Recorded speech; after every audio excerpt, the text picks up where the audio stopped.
Hello everyone, welcome back to our channel where we learn science in the simplest way।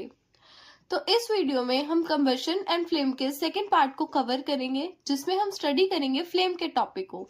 ठीक है, तो देखो जैसे कि आपने कंबशन एंड फ्लेम के फर्स्ट पार्ट में देखा होगा कि जब भी कंबशन हो रहा होता है ना, तो वहां पे जो लाइट एनर्जी प्रोड्यूस हो रही होती है वो दो फॉर्म में प्रोड्यूस होती है, एक फ्लेम की फॉर्म में, दूसरी ग्लो की फॉर्म में। ठीक है, तो यहाँ पे हम फ्लेम के टॉपिक को पढ़ेंगे। ठीक है, तो ऐसे कौन से सब्सटेंस होते हैं जो फ्लेम को प्रोड्यूस करते हैं? ठीक है, तो वो सब्सटेंस जो बर्निंग के दौरान वेपराइज हो जाते हैं ना, वो फ्लेम को प्रोड्यूस करते हैं।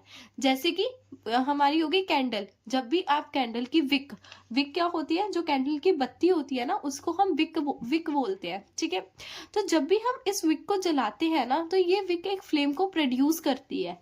ठीक है, ये विक एक फ्लेम को प्रोड्यूस करती है और इस फ्लेम की वजह से जो कैंडल की जो वैक्स होती है ना, वो क्या होती रहती है, वो वेपराइज होती रहती है, जिसकी वजह से जो कैंडल का साइज होता है ना, वो भी क्या हो जाता है, छोटा होता रहता है। आपने देखा भी होगा जब आप कैंडल को जलाते हो तो कैंडल का जो साइज होता है कुछ टाइम बाद छोटा हो जाता है।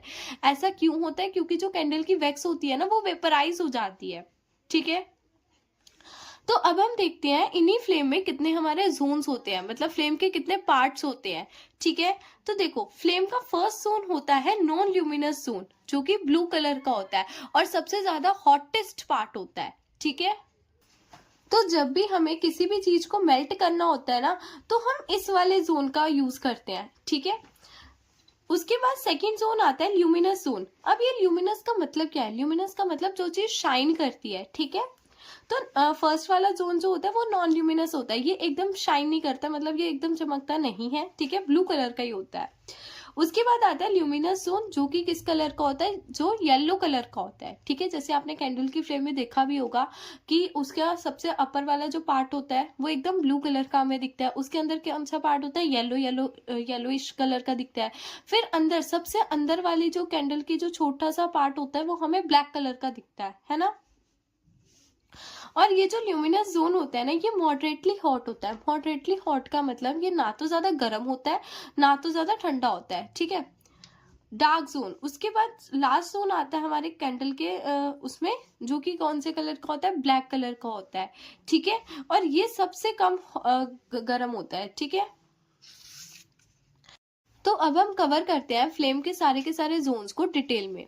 ठीक है, सबसे पहला जोन है हमारे पास inner most zone. Inner most zone जो है वो ब्लैक कलर का होता है। ठीक है, एकदम डार्क जोन होता है। ठीक है, जिसका जो टेम्परेचर होता है वो लोएस्ट होता है, मतलब इसका जो टेम्परेचर होता है ना वो बहुत कम होता है। ठीक है, ये लीस्ट हॉट होता है। ठीक है, यहाँ पे ना कंबशन स्टार्ट ही नहीं हुआ होता। क्यों नहीं कंबशन स्टार्ट हुआ होता? बिकॉज यहाँ पे कोई भी ऑक्सीजन ही नहीं होती। ठीक है, मतलब लैक ऑफ ऑक्सीजन होती है, मतलब ऑक्सीजन की यहाँ पे कमी होती है। ठीक है, तो देखो कंबशन स्टार्ट होता कब है, जब भी कोई चीज एयर के प्रेजेंट में आती है। ठीक है, मतलब जब भी कोई चीज ऑक्सीजन के कांटेक्ट में आती है, एयर के कांटेक्ट में आती है, तब हमारा कंबशन स्टार्ट होता है। तो यहाँ पे तो ऑक्सीजन ही नहीं है। ठीक है, इनर मोस्ट जोन में ऑक्सीजन है ही नहीं, तो कंबशन स्टार्ट भी नहीं होता यहाँ पे। ठीक है, unburned wax particle and vapour accumulate here, मतलब देखो यहाँ पे कंबशन स्टार्ट नहीं हुआ। ठीक है, तो यहाँ पे जो वैक्स के पार्टिकल है जो बर्न ही नहीं हुए, ठीक है, वो सारे यहाँ पे क्या हो जाते हैं, एक्यूमुलेट हो जाते हैं, इकट्ठा हो जाते हैं। ठीक है, उसके बाद हमारे पास जोन आता है मिडल जोन। ठीक है, मिडल जोन जो होता है वो होता है ल्यूमिनस, मतलब ये ना थोड़ा शाइनी शाइनी होता है, जो कौन से कलर का होता है, येलो कलर का होता है। ठीक है, इसका जो टेम्परेचर होता है वो मॉडरेट होता है, मतलब ना तो ज्यादा गर्म होता है ना तो ज्यादा ठंडा होता है। ठीक है, partial combustion occur here due to limited supply of oxygen. यहाँ पे ना पार्शियल कंबशन होता है। पार्शियल कंबशन का मतलब कंप्लीट कंबशन नहीं होता, आधा कंबशन होता है, मतलब जो चीजें बर्न होती है ना वो आधी होती है। ठीक है, अब ऐसा क्यों होता है? क्योंकि यहाँ पे ऑक्सीजन जो होती है वो ऑक्सीजन तो होती है लेकिन ऑक्सीजन कम होती है, क्योंकि सबसे ज्यादा ऑक्सीजन कहाँ पे होगी, आउटर मोस्ट रीजन पे होगी। ठीक है, तो उसी के बाद तो ऑक्सीजन जो होगी वो मिडल पार्ट पे जाएगी। ठीक है, इस वजह से यहाँ पे unburned carbon particle present here, यहाँ पे सारे के सारे जो कार्बन पार्टिकल्स होते हैं ना, जो जले नहीं होते, वो प्रेजेंट होते हैं। अनबर्न्ड कार्बन पार्टिकल जो होते हैं ना, वो देखो आपकी बॉडी के लिए भी काफी ज्यादा हार्मफुल होते हैं। ठीक है, जैसे कि आपने देखा होगा, अब जैसे देखो आप ना कैंडल को जलाओ और कैंडल को जला के उसके ऊपर एक कांच की चीज रखो, तो वहां पे ना वो ब्लैक ब्लैक कलर का कुछ इकट्ठा हो जाएगा, पाउडर टाइप, जिसको आप सूट भी बोलते हो। क्या बोलते हो? सूट। ठीक है। और वो जो ब्लैक ब्लैक कलर का पाउडर होता है ना, वो क्या होते हैं, वो एक तरीके से कार्बन पार्टिकल्स ही होते हैं जो बर्न नहीं हुए होते, ठीक है। उसके बाद थर्ड आता है हमारे पास आउटर मोस्ट जोन, ठीक है। आउटर मोस्ट जोन जो होता है ये नॉन ल्यूमिनस होता है, ठीक है, एकदम शाइनी ये नहीं होता। इसका जो कलर होता है वो कौन सा कलर होता है, इसका ब्लू कलर होता है, और इसका टेम्परेचर काफी ज्यादा हाई होता है, ठीक है। मतलब अगर कोई भी चीज को हमें मेल्ट करना है ना, तो हम किस जोन का यूज करते हैं, हम आउटर मोस्ट जोन का यूज करते हैं, ठीक है। इसको ना गोल्ड स्मिथ यूज करते हैं, ठीक है। ये गोल्ड स्मिथ मतलब जो सुनार वगैरह होते हैं ना, वो इसको यूज करते हैं। मतलब जब भी उनको गोल्ड वगैरह जो होता है वो मेल्ट करना होता है ना, तो वो ये वाले जोन का यूज करते हैं, क्योंकि जो गोल्ड वगैरह जो सिल्वर वगैरह मेल्ट होते हैं ना, वो काफी ज्यादा हाई टेम्परेचर पे मेल्ट होते हैं, ठीक है। इसीलिए वहां पे कौन से जोन को यूज करा जाता है, आउटर जोन को यूज करा जाता है, ठीक है। यहाँ पे क्या होती है, कंप्लीट कंबशन हो जाती है। यहाँ पे कंप्लीट कंबशन क्यों हो जाती है, क्योंकि यहाँ पे एक सफिशिएंट सप्लाई होती है किसकी, ऑक्सीजन की। यहाँ पे ना इस वाले जोन को कंप्लीटली ऑक्सीजन मिल रही होती है, इस वजह से यहाँ पे क्या हो जाती है, कंप्लीट कंबशन हो जाती है, ठीक है। ये एक तरीके की क्लीन फ्लेम होती है। आउटर मोस्ट जोन जो होता है ना, वो एक तरीके का क्लीन फ्लेम होता है। मतलब देखो यहाँ पे कंप्लीट कंबशन हो गई, कोई भी अनबर्न पार्टिकल है ही नहीं, है ना, कोई भी अनबर्न पार्टिकल नहीं है, इसीलिए ये कौन सी फ्लेम होगी, ये क्लीन फ्लेम होगी, ठीक है। और ये जो क्वेश्चन है ना आउटर मोस्ट जोन का, ये आपसे पूछा जाता है कि आउटर जोन को यूज कौन करते हैं, तो आप बोलोगे आउटर जोन को यूज करते हैं गोल्ड स्मिथ, ठीक है। अच्छा, ये भी क्वेश्चन आ जाता है गोल्ड स्मिथ आउटर जोन को क्यों यूज करते हैं, क्योंकि वो गोल्ड एंड सिल्वर को मेल्ट करने के लिए यूज करते हैं, क्योंकि जो गोल्ड एंड सिल्वर का जो मेल्टिंग पॉइंट होता है ना, वो काफी ज्यादा हाई होता है, ठीक है, इस वजह से। उसके बाद देखो कैलोरीफिक वैल्यू क्या होता है।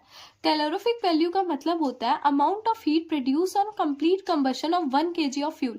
मतलब जब आप एक केजी के फ्यूल को लेते हो, ठीक है, जब आपने 1 kg फ्यूल लिया और उसका कंप्लीट कंबशन करवा दिया, 1 kg के फ्यूल को जब आपने कंप्लीट कंबशन करा दिया, उसके बाद जो हीट प्रोड्यूस हो रही होती है ना, उसी हीट के अमाउंट को हम क्या बोलते हैं, कैलोरीफिक वैल्यू बोलते हैं, ठीक है। मतलब 1 किलोग्राम के फ्यूल को जब हम बर्न करवाते हैं, तो उसमें से जितनी हीट निकलती है, उस हीट की अमाउंट को हम कैलोरीफिक वैल्यू बोलते हैं, ठीक है। ये भी आपके एग्जाम में क्वेश्चन पूछा जाता है 2 मार्क क्वेश्चन में, ठीक है। इसकी डेफिनेशन और इसकी यूनिट, ठीक है। यूनिट लिखना जो होता है डेफिनेशन के साथ, वो मस्ट होता है। यूनिट क्या होती है कैलोरीफिक वैल्यू की, किलो जूल पर केजी, ठीक है। यहाँ पे केजी का मतलब है किलोग्राम, ठीक है। उसके बाद देखो harmful effect of burning fuel. मतलब जब भी हम फ्यूल को बर्न करते हैं, ठीक है, तो उसके हार्मफुल इफेक्ट क्या होते हैं, ठीक है। तो देखो सबसे पहले हमें क्या हो सकता है, उससे रेस्पिरेटरी डिसऑर्डर हो सकता है। मतलब जो अनबर्न कार्बन पार्टिकल्स है, जैसे मैंने आपको बताया था, वो जो अनबर्न कार्बन पार्टिकल्स हैं, जो सूट था, वो आपकी बॉडी के लिए क्या होता है, काफी ज्यादा हार्मफुल होता है, ठीक है। मतलब जब भी ना आप सांस लोगे, ठीक है, वो कार्बन पार्टिकल्स आपकी बॉडी के अंदर चले जा सकते हैं, ठीक है। और जब वो आपकी बॉडी के अंदर जाएंगे ना, तो वो आपके रेस्पिरेटरी ट्रैक को इन्फेक्ट करेंगे, ठीक है, जिसकी वजह से आपको क्या हो सकता है, रेस्पिरेटरी डिसऑर्डर हो सकता है, ठीक है। उसके बाद पॉइजनस सीओ। यहाँ पे सीओ का मतलब क्या है, सीओ का मतलब है कार्बन मोनोऑक्साइड। सीओ का मतलब है कार्बन मोनोऑक्साइड। अब ये कार्बन मोनोऑक्साइड क्या है, तो देखो जब हम CO2 लिखते हैं, ठीक है, तो इसका मतलब होता है कार्बन डाइऑक्साइड। मतलब जहाँ पे ऑक्सीजन 2 प्रेजेंट होती है, तो इसीलिए इसको हम कार्बन डाइऑक्साइड बोलते हैं। अब यहाँ पे कार्बन एक ही प्रेजेंट है, इसीलिए इसको कार्बन मोनोऑक्साइड बोलते हैं, ठीक है। ये भी काफी ज्यादा हार्मफुल गैस होती है, ठीक है।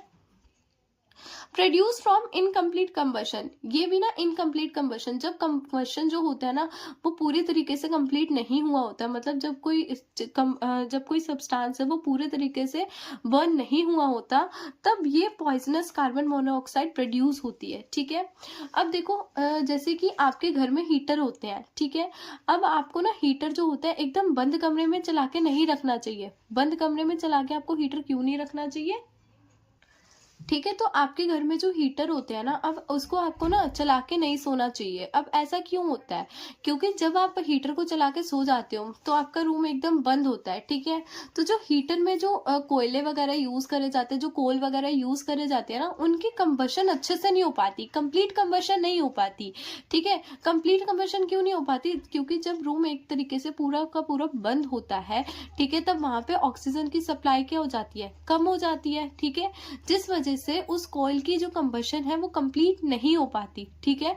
और वो कौन सी गैस को प्रोड्यूस करता है? वो कार्बन मोनोऑक्साइड गैस को प्रोड्यूस करता है, ठीक है, जो पॉइजनस गैस होती है, ठीक है।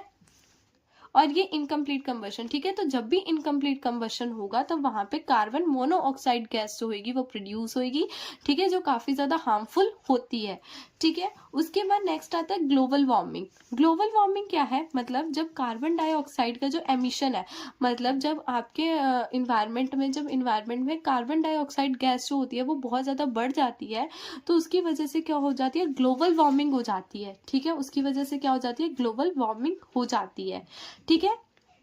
नेक्स्ट आता है हमारे पास एसिड रेन। एसिड रेन क्या होता है? एसिड रेन किस वजह से होता है? Caused by NO2 and CO2 mixing with rain water. जब जो nitrogen oxide and carbon dioxide जो होते हैं ना, वो मिक्स हो जाते हैं रेन वाटर के साथ, तो उसको हम बोलते हैं एसिड रेन, ठीक है। तो अब हम देखते हैं गुड फ्यूल के करेक्टरिस्टिक, ठीक है। मतलब ऐसे कौन कौन सी चीजें होनी चाहिए एक गुड फ्यूल के अंदर, ठीक है। गुड फ्यूल का मतलब एक गुड सब्सटेंस के अंदर, ठीक है, जिसको हम कंबशन में यूज कर सकते हैं। जो इजीली अवेलेबल हो, मतलब जो हमें हर जगह मिल जाए, ठीक है। जो चीपर हो, सस्ता हो। अब महंगा होगा तो कोई अफोर्ड नहीं कर पाएगा, ठीक है। जो आसानी से क्या हो जाए? बर्न हो जाए, ठीक है। और वो किसी भी तरीके के पोल्यूशन को, मतलब जब भी उसका कंबशन कराएंगे, जब उसको बर्न करवाएंगे, तो वो कोई भी पोल्यूशन इतना ज्यादा क्रिएट ना करे, ठीक है। High calorific value. High calorific value का मतलब जब हम उसको बर्न करवाए ना, तो उसकी जो हीट की अमाउंट हो ना, वो काफी ज्यादा हमें मिले, ठीक है। अब देखो, जो हमें एक गुड फ्यूल, मतलब एक आइडियल फ्यूल जो होता है, हमें उसमें ये सारे के सारे करेक्टरिस्टिक तो नहीं मिल सकते, ठीक है। मतलब आज तक ऐसी कोई चीज होती ही नहीं है जो एकदम क्या हो? परफेक्ट हो, ठीक है, जो एकदम आइडियल हो। तो हमें गुड फ्यूल या आइडियल फ्यूल के अंदर, मतलब हमें कोई भी फ्यूल के अंदर एक से दो चीजें ही देखने को मिलती है, ठीक है। अगर वो इजिली अवेलेबल होगा, चीप होगा, तो वो आसानी से बर्न नहीं होगा, ठीक है, वो पॉल्यूशन प्रोड्यूस करेगा, ठीक है। तो ऐसी ऐसी चीजें होती है, मतलब जहां पे आपको दो चीजें मिल रही हो तो वहां पे आपको तीसरी चीज उसमें नहीं मिलती, ठीक है। तो ये आपके चैप्टर का था लास्ट टॉपिक। इसी के साथ आपका चैप्टर होता है खत्म।